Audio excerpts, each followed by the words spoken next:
Let's talk about water. Water is soft, it's yielding, it's simple. You might even call it humble.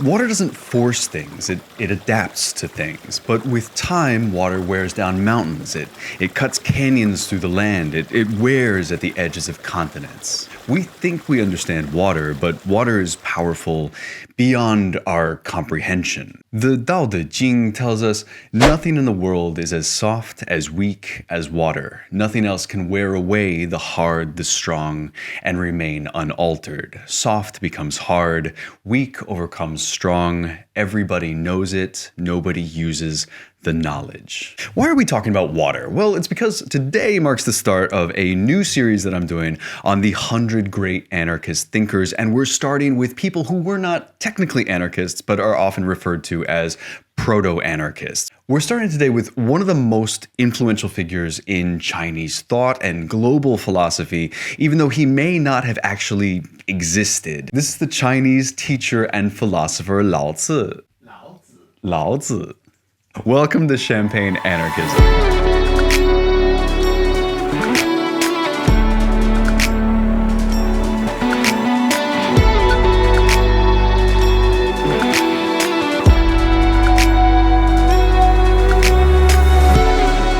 Break up the 100 great anarchists into 10 sets of 10. And the first 10 that we're doing are the proto-anarchists. Now, these are not anarchists in the sort of modern sense of anarchists. Modern anarchism doesn't really start until Pierre-Joseph Proudhon in the 1920s, roughly.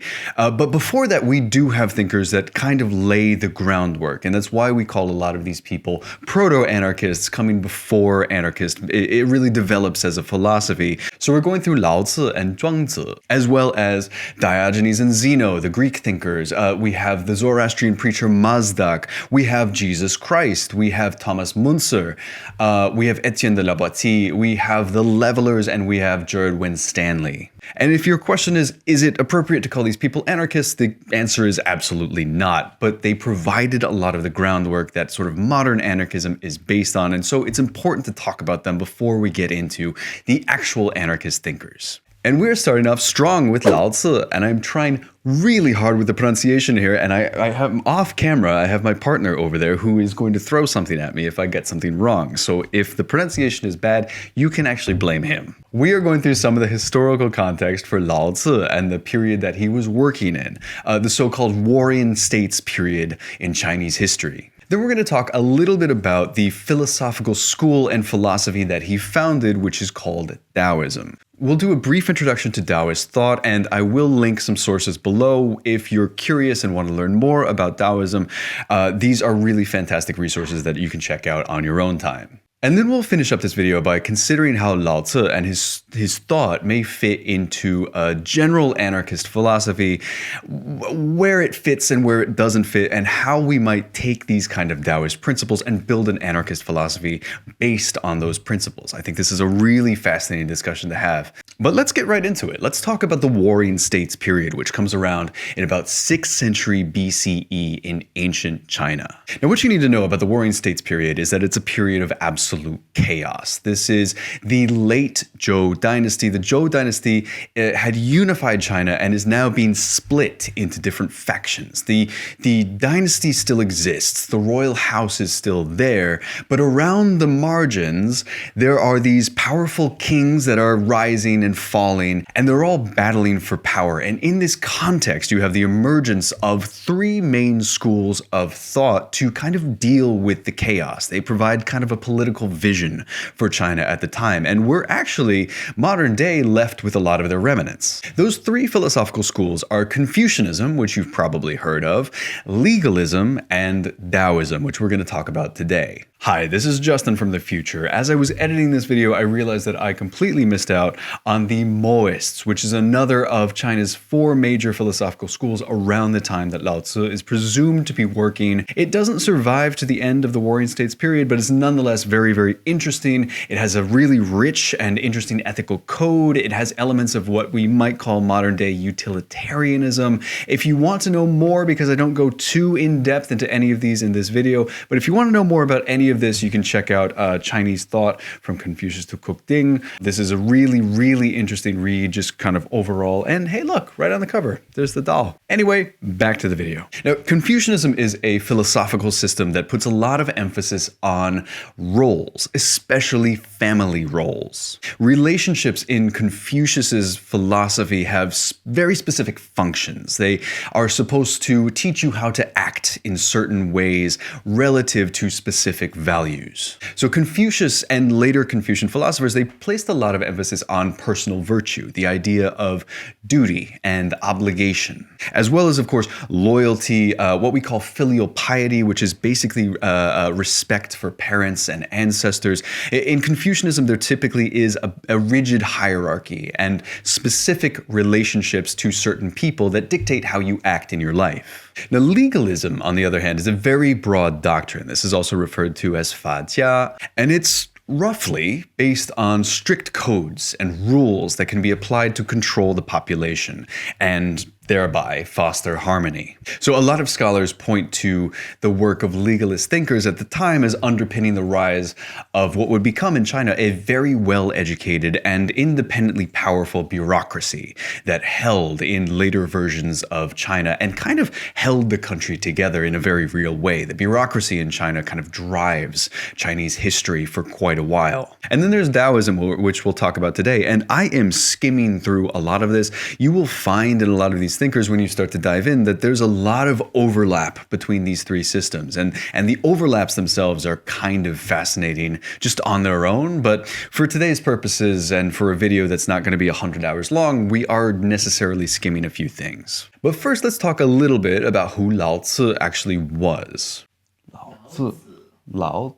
I think you said it was going down. You always go Lao, but it's too high. But first, let's talk a little bit about who Laozi actually was. That is actually a little tough. He was a very mysterious figure, and possibly he was actually mythical or a composite of various figures. And this is additionally complicated by the fact that a lot of the great Daoist works, a lot of things that we could have referred to, the histories here, were burned in the very famous book burnings of the Qin dynasty, which is what ends up ending the Warring States period. The most common understanding is that Laozi was based on a man named Lao Dan, or possibly Li Er, or possibly Li Dan, who lived around the 6th century BCE. But Laozi, as a historical and maybe semi-mythological figure, he changes, and possibly his personage includes a number of Daoist figures. It's kind of tough to pin him down to just one Chinese historical figure. And Laozi itself, the name in Chinese, it roughly translates to old master. Although there are some people who believe that that's a surname, not the designation master. Either way, it gets very, very complicated when we try to piece together who this man actually was. In any case, he is the attributed author of the Daodejing. Not throw anything at me? Cool. In any case, he is the attributed author of the Daodejing, which is kind of one of the central teachings, one of the main books that people refer to when they refer to Daoist philosophy. And the Daodejing is very critical of rigid structures and hierarchies and excessive interference with what you might call natural processes. By the way, the version of the Daodejing I'm referring to is the translation by Ursula Le Guin. A lot of the quotes that I'm quoting here come from this book, but I will link other better translations and interpretations of the Daodejing down below as well, so that you can check out other ways that this has been translated. I go towards Le Guin because I think she gets a little bit of the poetry, and I really appreciate her writing style and the way this comes across. But of course, she didn't speak modern Mandarin, and she definitely didn't speak classical Mandarin, so it is worth going to some sources that better understand this material. I'm just pulling from this book because I genuinely appreciate the way that it sounds. And it's also very tough because some of the terminology that we'll be using when we talk about Daoism is grounded in classical Chinese. So we need an understanding of what does Laozi mean when he talks about the leader or the sage. These are very specific terms in classical Chinese, and their modern meaning is debated. Either way, let's talk about some of the core principles of Daoism. And if we're going to talk about Daoism, we need to talk about the Dao. And understanding what the Dao is incredibly difficult. This is an extremely difficult thing to nail down, especially since me claiming a knowledge of the Dao is already failing to describe the Dao under Daoist terms. There's this idea in Daoism that as you try to access and understand and name the Dao, you go further away from the meaning of the Dao. The Daodejing says, who knows doesn't talk, who talks doesn't know. And so when we come to talk about the Dao, it's actually extremely difficult to do that. The best way to translate the Dao into English is probably the way or the path or the road. The modern Chinese character for Dao is composed of two radicals, one indicating ahead and one indicating movement or passing through. The classical Chinese character for Dao looks more like a crossroads, or maybe people at a crossroads. We're not really sure. It's interesting to look at these characters and try to piece together what exactly the Dao could mean based on the picture that it's trying to represent. Either way, the important thing about the Dao is that it's not just a way for you to follow. It's sort of the natural way and the natural order of the world and the universe. Everything under heaven is governed by the Dao. This comes down to our natural rhythms, the way we live our lives, the cycles of plants and animals. The sun corresponds to a Dao, just like the water corresponds to its Dao. The Dao and Daos, they correspond to the fundamental order of the universe in this conception. But the Dao isn't something that can be understood and analyzed. It defies human understanding. The first line of the Daodejing is, the way you can go isn't the real way. The name you can say isn't the real name. Heaven and earth begin in the unnamed. And basically, the way a lot of modern scholars understand this, only by allowing yourself to bask in this uncertainty will the mystery be revealed to you. This obviously sounds incredibly annoying. We live in an age of science and information that comes to us at kind of a breakneck pace, things we try to understand. But I do find myself personally very sympathetic, actually, to this idea of luxuriating in the unknowability of the universe. And also a potential universal harmony that comes from this idea. There are brilliant physicists who will tell you that there are things we just don't know about our natural world. There are great philosophers who will tell you that there are things about consciousness and existence that we also just can't know. Unknowability is kind of baked into our lives in a way that we pretend isn't there, but maybe we should come to terms with this idea. Either way, this concept of the Dao takes us to another important Daoist principle, which is Wu Wei, which is extremely difficult to translate, actually. The best translation into English is probably non-action or effortless action. We are doing things, but without forcing them. So harmony, in this sense, is achieved through not forcing things. This isn't inaction. A lot of people think about this concept in those terms as Daoism pushing the idea of absolute inaction. That's just not true. We're not doing nothing. We're acting against excess, especially in the Daodejing, excessive desire. So Wu Wei is an argument against greed, and it's an argument for humility. It's also an argument for life that's in tune with the natural Dao.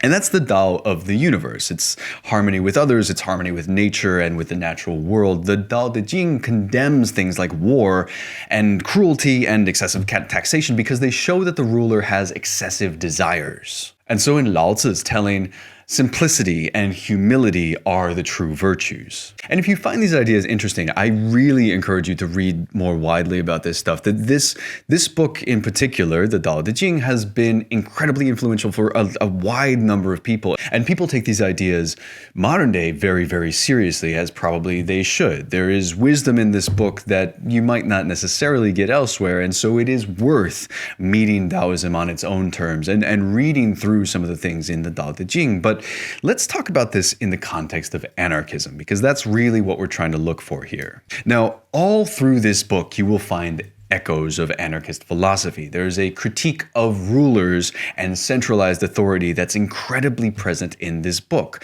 From the Daodejing, the more restrictions and prohibitions in the world, the poorer people get. There is a preference that runs through this entire book for small, self-sufficient communities, and especially for being content in those communities. The ideal society for Laozi is one in which you live with your neighbors happily. You are curious of others, but you are not jealous of others. You are not venturing to the next town because you already have everything that you need. That's kind of the ideal society. And so there's a real advocacy in this book for natural, spontaneous order that takes precedence over imposed systems of power. And so we could see a lot of modern anarchist values reflected here. Things like anti-authoritarianism, things like decentralization, a harmony with nature that honestly was not present in early anarchist thought, but now really is. Now we are increasingly taking that more seriously. There's also a rejection of coercion in here, and that parallels very nicely with the anarchist rejection of the state. However, there are very good reasons as well why Laozi may not fit into conceptions of modern anarchism. And that's for a number of reasons. First among them is that Laozi's world has leaders. And he's also giving advice to leaders directly in this book. Now, his leaders are not always leaders necessarily in the traditional sense, not in the sense of a king, although kings do appear in classical Daoism. They're subservient to the natural order, kings. But when Laozi speaks of leaders, he's more accurately speaking about a sage, a wise person. The sage in a Daoist understanding is wise and respected because of their alignment with the Dao, and because of their wisdom, because of that. It's not that they are granted power or they oppose control in an authoritarian way. They just live their life in a certain way that makes you want to respect them. However, the sage is nonetheless a leader. Laozi says, run the country by doing what's expected. Win the war by doing the unexpected. Control the world by doing nothing. The other reason why this may not align with our modern understandings of anarchism, and especially leftism that comes from Marxism, is that there's no room in the Daodejing for collective political action. Laozi focuses on an individual alignment with the Dao, not collective revolution at all. This Marxist idea of class consciousness that comes a lot later, and that is totally absent from the Daodejing.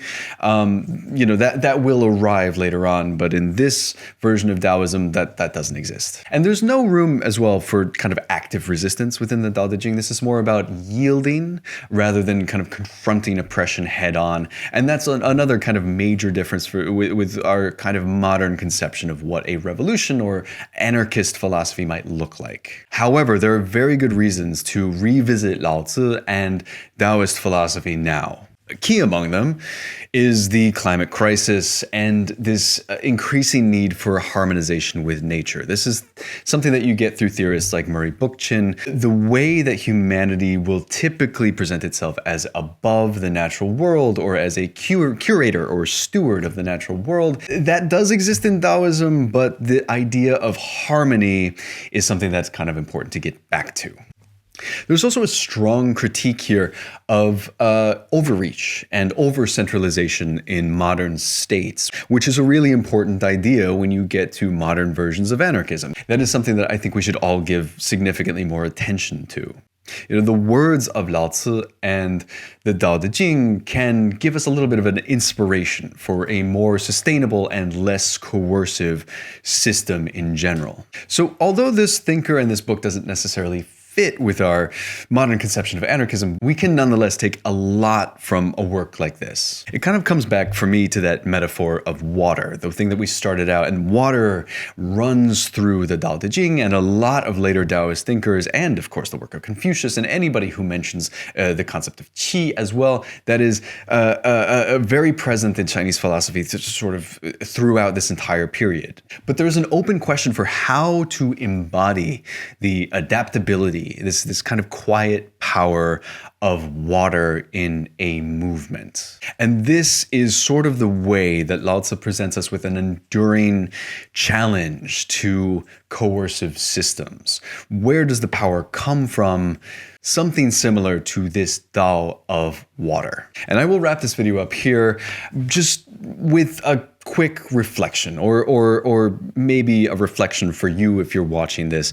What would a Daoist-inspired anarchism look like in practice today? And would it complement our current strategy for liberation at all? Let me know what you think in the comments. It's really, really cool to be starting this new series. I'm really excited to get into it. And please keep leaving comments on YouTube. You can check out the Patreon channel. That's patreon.com/champagneanarchism. And keep leaving comments as well on social media. The response has just been fantastic. So I really appreciate everybody coming to talk about this stuff. I will be back next week. We will be talking about Zhuangzi. We'll be talking about a later Daoist thinker, and we'll get more into the rest of the proto-anarchists. Then, thank you for watching as always, and I will see you next time.